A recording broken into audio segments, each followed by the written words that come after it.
Assalamualaikum warahmatullahi wabarakatuh. Perkenalkan, nama saya Fatin Pradita Zumar, asal kampus Universitas Primagraha. NIM saya 2000126, kelas dari Prodi PJKR reguler 1,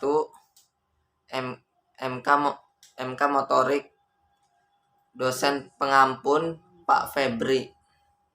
Saya akan menjelaskan individual different, perbedaan individual dalam pembelajaran motorik secara psikologi dan fisik.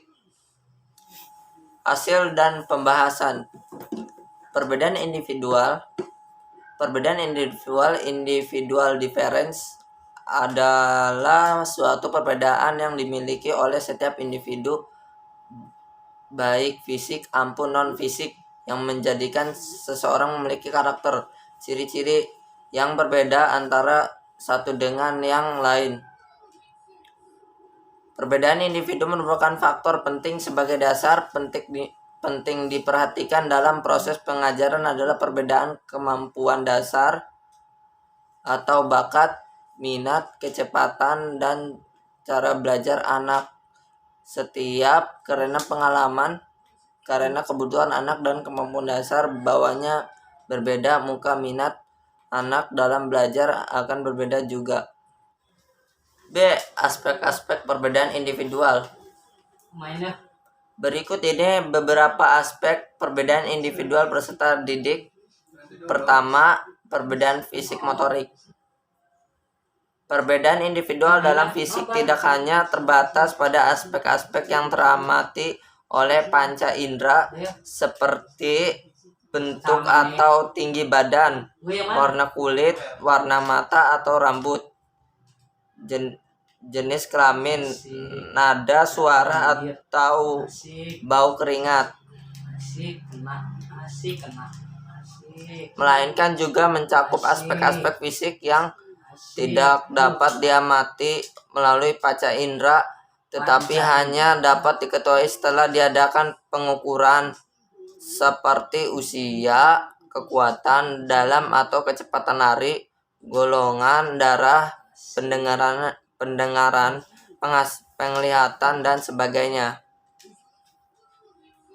Aspek fisik lain dapat dilihat dari kecakapan motorik, yaitu kemampuan melakukan koordinasi kerja sistem saraf motorik yang menimbulkan reaksi dalam bentuk gerakan-gerakan atau kegiatan secara tetap sesuai antara rangsang dan responnya.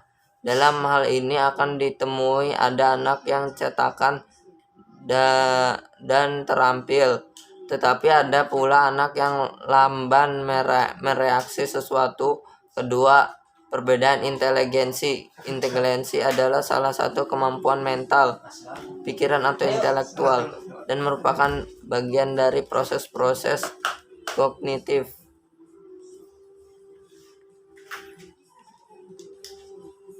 Pada tingkat yang lebih tinggi, para ahli mendefinisikan dan merumuskan istilah inteligensi secara beragam.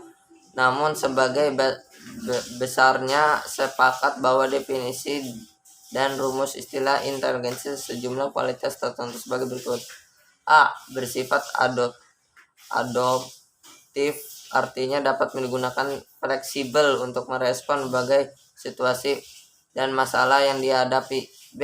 Berkaitan dengan kemampuan belajar. Orang yang inteligen di bidang tertentu dapat mempelajari informasi-informasi dan perilaku-perilaku baru dalam bidang tersebut secara lebih mudah dibandingkan orang yang kurang inteligen. C. Istilah inteligensi juga merujuk pada penggunaan pengetahuan yang sebelumnya telah dimiliki untuk menganalisis dan memahami situasi baru secara efektif. D. Istilah inteligensi melibatkan interaksi dan koordinasi yang kompleks dari berbagai proses mental.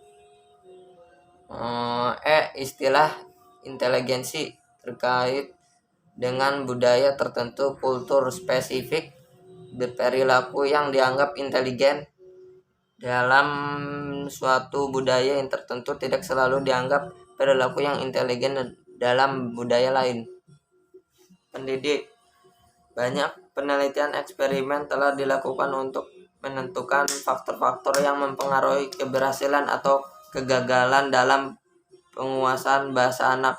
Dari sejumlah hasil penelitian tersebut, diketahui bahwa faktor natur dan natur individu itu bervariasi, maka pengaruhnya terhadap perkembangan bahasa juga bervariasi. Oleh sebab itu, antara individu yang satu dan individu lainnya berbeda dalam kecakapan bahasanya. Perbedaan kecakapan berbahasa anak ini sangat dipengaruhi oleh berbagai faktor, seperti faktor kecerdasan, pembawasan, lingkungan, fisik, terutama organ bicara dan sebagainya. Keempat,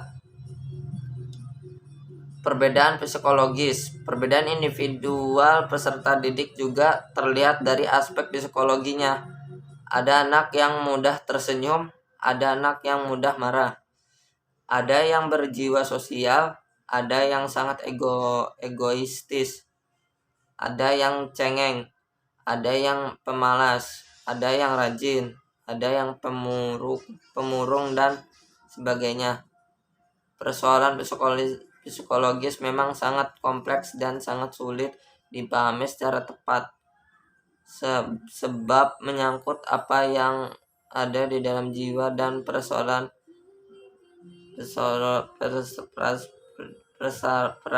peserta didik. Guru dituntut untuk mampu memahami fenomena psikologis peserta didik yang rumit tersebut.